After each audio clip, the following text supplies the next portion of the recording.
Good afternoon, Applied Level 3 General, and welcome to week 12 and the second of our video sessions for week 12. And I'd like to share with you the screen here, what we'll be looking at today. We'll be looking at the listening assessment evidence requirements, and then more support for our second speaking assessment, more work on functional language for travel, a different way of looking at functional language for travel and a different way of learning it and learning how to use it. Then we'll be looking at some grammar, direct and indirect speech.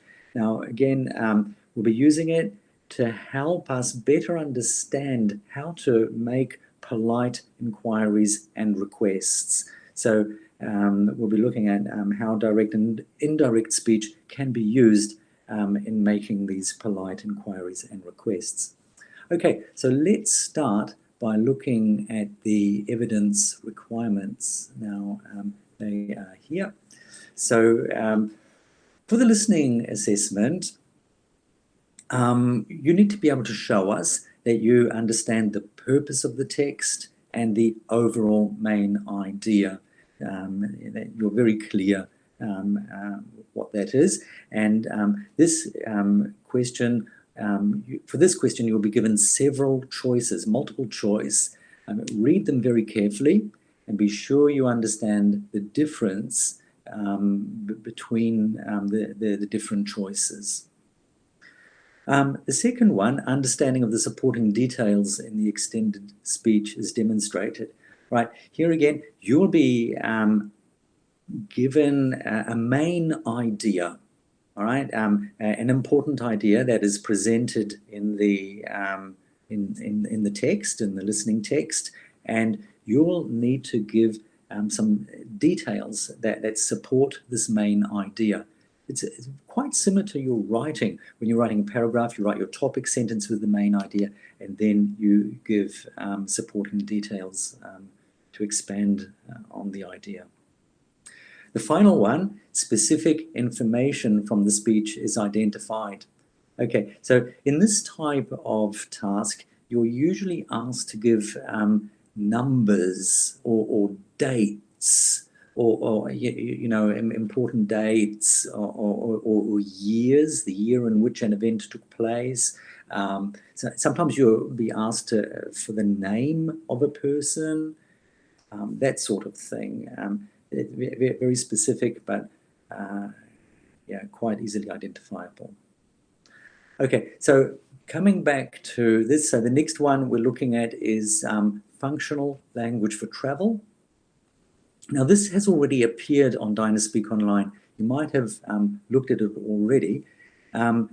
Here in this box, we have different types of sentences. Some are questions, some are answers, some are statements. So read them carefully, and then what you have to do is put the sentence in the box in the right category. So what does that mean, the right category? Here you have the boxes with the titles asking for a duration. So how do you ask for the duration? How do you ask for the length of time of something? How can you offer a service? How can you offer something in English? Asking for advice. How do you ask for advice? Asking about payment.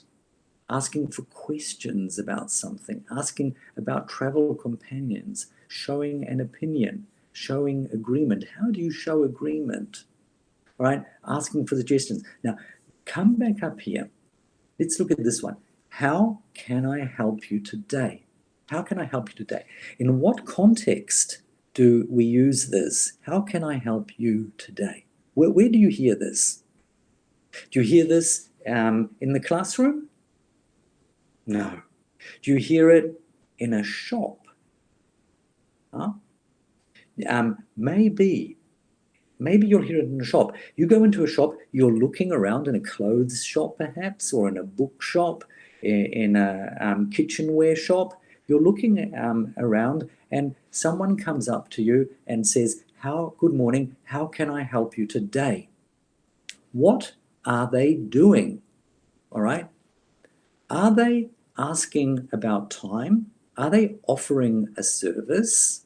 Maybe they're offering a service. Are they asking you for advice? No. Are they asking about payment? No. Are they showing agreement? No.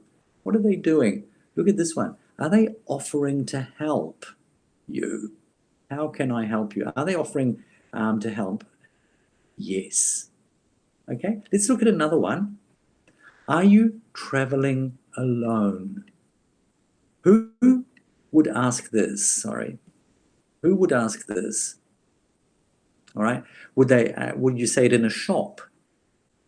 Would you say it in the classroom? Not really. So let's have a look. Maybe asking for duration, offering a service, asking for advice, asking about travel companions.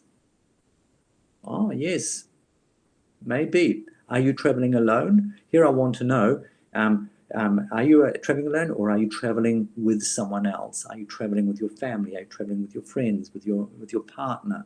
Okay, so that's what I want you guys to do. Go through these sentences, try to understand in what situation people will say them and what are they trying to express. All right? Okay, so that's that task. Again, your teacher will give you the answers, or you'll find the answers on Google Docs. The last one is grammar, direct and indirect speech for making polite inquiries. So the grammar is here.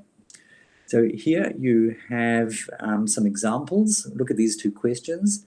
How long are you planning to travel for? Can you tell me how long you are planning to travel for? So what's the difference? Look at the word order. Are you? Yeah. Subject, auxiliary verb. Look at it here. Subject, auxiliary verb. What's the difference? Here, this is an inversion. This is not an inversion. It's just the normal word order, subject, verb. Here we have verb, subject. Okay, so question 1 is a direct question. Question 2 is an indirect question. Now with this, you've got this wonderful little link here. You can click on this link. Whoops. All right, and it will take you to this. All right, and you can watch this link from home, and it's very, very good. And beneath the link, there are some more explanations about it. Okay, right. So go back, and then there are some tasks for you to do. All right, practice putting those direct questions into indirect speech. Okay, and that brings me to the end of this talk. And thank you very much for your attention, and I hope everything goes well for your assessments, and work hard and keep up the good work. Bye-bye.